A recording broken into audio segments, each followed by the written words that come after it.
மாண்புமிகு பேரவைத் தலைவர் அவர்களே, தமிழ்நாட்டைச் சேர்ந்த இந்திய மீனவர்கள் இலங்கை கடற்படையினரோடு தொடர் தாக்குதலுக்கு உள்ளாகி வருவதை கனத்த இதயத்தோடு இந்த மாமன்றத்தில் நான் பதிவு செய்ய கடமைப்பட்டிருக்கிறேன்.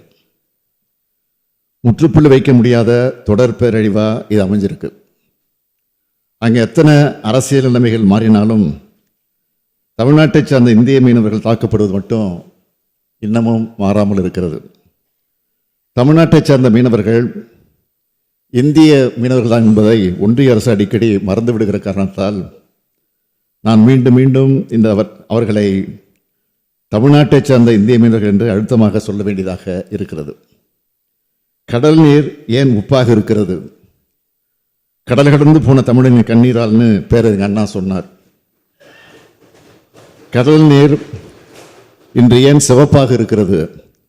தமிழ்நாட்டு மீனவர் சிந்தி இரத்தத்தால்னு சொல்ல வேண்டிய கவலையான நிலைமையில்தான் நாம் நின்று கொண்டிருக்கிறோம். ஒன்றியத்தில் பாஜக ஆட்சி அமைஞ்சா ஒரு மீனவர் கூட கைது செய்யப்பட மாட்டார்னு 2014 நாடாளுமன்ற தேர்தலுக்கு முன்னாடி மாண்புமிகு நரேந்திர மோடி அவர்கள் சொன்னார்கள். ஆனாலும் இந்த தாக்குதல் தொடர்ந்துட்டு தான் இருக்கு. இலங்கையில் சில மாதங்களுக்கு முன்னாடி ஆட்சி மாற்றம் நடந்திருக்கு. ஏற்கனவே இருந்தவங்க தோற்று புதியவர்கள் ஆட்சிக்கு வந்திருக்கிறாங்க. ஆனாலும் தமிழ்நாட்டு மீனவர் நிலைமை மாறலை. மீனவர் மீதான தாக்குதல் ஓயலை. பாரம்பரிய மீன்பிடி உரிமை கொண்ட நம் மீனவர்கள் மீன்பிடிக்க செல்லும் போது தொடர்ந்து சிறைபிடிக்கப்படுறாங்க. படகுகள் இலங்கை அரசாங்கத்தால் பறிமுதல் செய்யப்பட்டு வருது. மார்ச் 27 அன்று நாடாளுமன்ற மாநிலங்களவையில் ஒன்றிய வெளியுறவுத்துறை அமைச்சர் மாண்புமிகு ஜெய்சங்கர் அவர்கள் 97 இந்திய மீனவர்கள் சிறையில் இருக்காங்கன்னு ஒரு புள்ளி விவரத்தை கொடுத்திருக்கிறார். அதில் 11 பேரை கடந்த 27ஆம் தேதி இலங்கை கடற்படை கைது செஞ்சிருக்கு. கடந்த 2024ஆம் ஆண்டு மட்டும் 530 மீனவர்கள் இலங்கை கடற்படையால் கைது செய்யப்பட்டிருக்காங்க. அமைச்சர் சொன்ன கணக்குப்படி பார்த்தீங்கன்னா ஒரு நாளைக்கு 2 மீனவர்களை கைது செஞ்சுருக்கிறாங்க. எல்லை தாண்டி வந்தாங்கன்னு சொல்லி அவங்களுக்கு அதிகபட்ச சிறை தண்டனை விதிக்கப்படுது அல்லது அதிகபட்ச அபராதம் விதிக்கப்படுது. அண்டை நாடாக இருந்துக்கிட்டு இந்திய மீனவர்கள் மேலே எந்த விதமான இரக்கமும் இல்லாமல் நம்ம மீனவர்களுடைய வாழ்வாதாரத்தை நசுக்கிற விதமாக, ஏன் அடியோடு பறிக்கிற விதமாக இலங்கை கடற்படையினரும் இலங்கை அரசு நடந்துக்குது. அது நமக்கு எல்லாம் மிகுந்த கவலை அளிக்குது, கண்டிக்கத்தக்கது.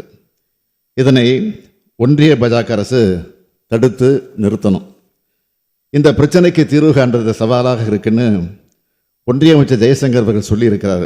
இது என்ன சவால் இருக்க முடியும்னு தெரியல. வேறொரு மாநில மீனவர்கள் இப்படி தொடர் தாக்குதலுக்குள்ளானா இப்படித்தான் வேடிக்கை பார்த்துட்டு இருப்பாங்களா? தமிழ்நாட்டு மீனவர்கள் தாக்கப்படுறது குறித்து தமிழ்நாடு அரசு சார்பில் நான் தொடர்ந்து கடிதம் எழுதி கொண்டு வருகிறேன்.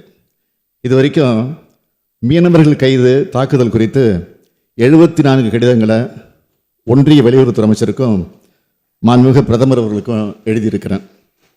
பிரதமர் அவர்கள் நேரில் சந்திக்கிற போதெல்லாம் இது குறித்து வலியுறுத்தி சொல்லியிருக்கிறேன். இருநாட்டு மீனவர்களுக்கு இடையான பேச்சுவார்த்தையில் ஆக்கப்பூர்வமான முடிவு எட்டப்பட இயலாமல் கடந்துக்கிட்டு இருக்கு.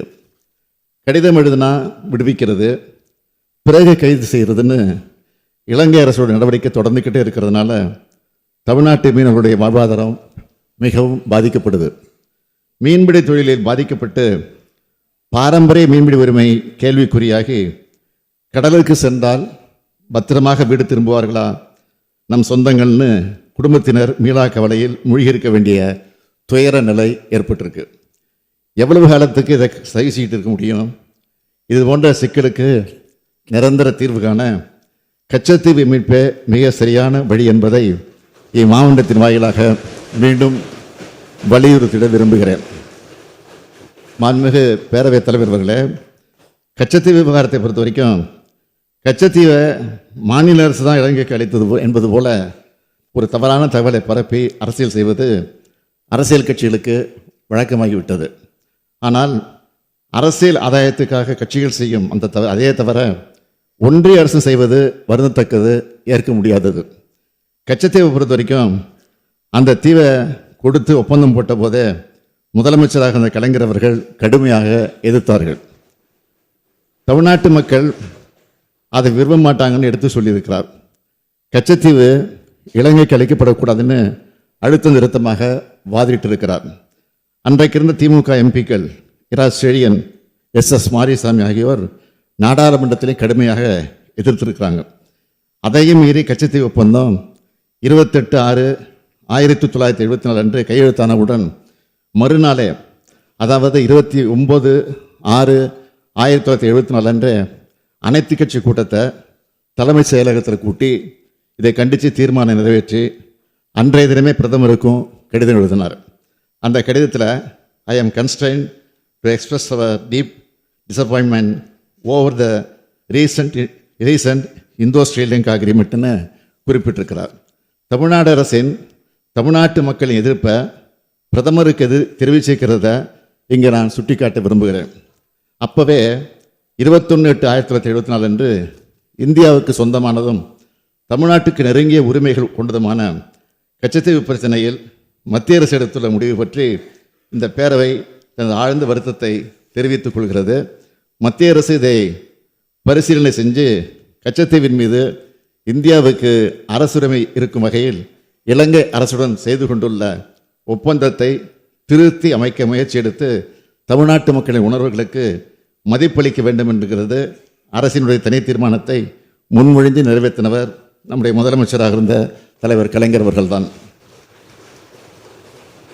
கச்சத்தீவை மீட்கவும் கச்சத்தீவில் இருக்கிற இந்திய மீனவர்களுடைய பாரம்பரிய மீன்பிடி உரிமையை நிலைநாட்டவும் தொடர்ந்து பல்வேறு முயற்சிகளை திராவிட முன்னேற்ற கழக அரசு எடுத்து வந்திருக்கு.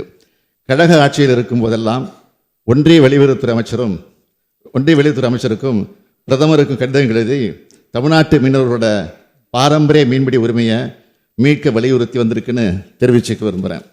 ஏற்கனவே முன்னாள் முதலமைச்சர் அம்மையார் அவர்கள் முதலமைச்சராக இருந்தப்போ 3/10/1991 மற்றும் 3/5/2013 ஆகிய தேதிகளிலையும், அதே போல் முன்னாள் அமைச்சர் இங்கே அமர்ந்திருக்கக்கூடிய ஓபிஎஸ் அவர்களும் முதலமைச்சராக இருந்தப்போ 5/12/2014 அன்றும் கச்சத்தீவை திரும்ப பெற இந்த அவையில் தீர்மானம் நிறைவேற்றப்பட்டு ஒன்றிய அரசுக்கு வலியுறுத்தப்பட்டிருக்கிறது. நான் முதலமைச்சராக பொறுப்பேற்ற பிறகு மாண்புமிகு பிரதமர் அவர்கள் முதல்ல தமிழ்நாட்டுக்கு வந்தப்போ கச்சத்தீவை திரும்ப பெற நான் வலியுறுத்தி குறிப்பிட்டு காட்டியிருக்கிறேன். பிறகு 19/7/2023 அன்று மாண்புமிகு பிரதமருக்கு எழுதின கடிதத்தில் வரலாற்று ரீதியாக கச்சத்தீவு இந்தியாவின் ஒரு அங்கமாக இருக்கிறது. தமிழ்நாடு மீனவர்கள் பாரம்பரியமாக கச்சத்தீவை சுற்றி மீன்பிடித்துள்ளார்கள். மாநில அரசின் ஒப்புதலின்றி கச்சத்தீவு இலங்கைக்கு மாற்றப்பட்டதால் தமிழ்நாட்டு மீனவர்களின் உரிமைகளும் வாழ்வாதாரமும் பாதிக்கப்பட்டுள்ளது என்பதை மேற்கோள் காட்டி கச்சத்தீவை திரும்ப பெற வேண்டும். அதுவே தமிழ்நாட்டு மீனவர்களுக்கு நிரந்தர தீர்வாக அமையும்னு, அதுவரை தமிழ்நாட்டு மீனவர்களின் பாரம்பரிய மீன்பிடி உரிமையை மீட்டுக் கொடுங்கள் அப்படின்னு கேட்டுக்கிட்டேன். ஒன்றிய வெளியுறவுத்துறை அமைச்சர் அவர்களுக்கும் எனது 2/7/2024 தேதியிட்ட கடிதம் மூலம் கச்சத்தீவு பிரச்சனையும் தமிழ்நாடு மீனவர்களின் மீன்பிடி உரிமையும் வலியுறுத்தி இருக்கிறேன். ஆனால் இன்று வரை 3வது முறையாக ஆட்சிக்கு வந்திருக்கக்கூடிய பாஜக அரசு கச்சத்தீவு மீட்பது குறித்து ஆக்கப்பூர்வமான நடவடிக்கைகள் எடுக்கலை என்பதை நான் வேதனையோடு இங்கே குறிப்பிடுகிறேன். ஆகவே இந்த சூழலில் தமிழ்நாட்டு மீனவர்கள் மீன்பிடிக்க செல்லும் போது இலங்கை கடற்படையினரால் கடும் தாக்குதலுக்கு உள்ளாவது, படகுகள் பறிமுதல் செய்யப்படுவது, கடும் அபராதம் விதிக்கப்படுவது போன்றவற்றிலிருந்து தமிழ்நாட்டு மீனவர்களை பாதுகாக்கவும் விரைவில் இலங்கை செல்லும் பிரதமர் அவர்கள் தமிழ்நாட்டு மீனவ பிரச்சனைக்கு நிரந்தர தீர்வு காணவும் கச்சத்தீவை மீட்கும் ஆக்கப்பூர்வமான நடவடிக்கைக்கும் பேச்சுவார்த்தை நடத்திட வேண்டும் என்று தமிழ்நாடு சட்டமன்றம் விரும்புகிறது. இதனை அடிப்படையாக கொண்ட தீர்மானத்தை நான் முன்மொழிகிறேன்.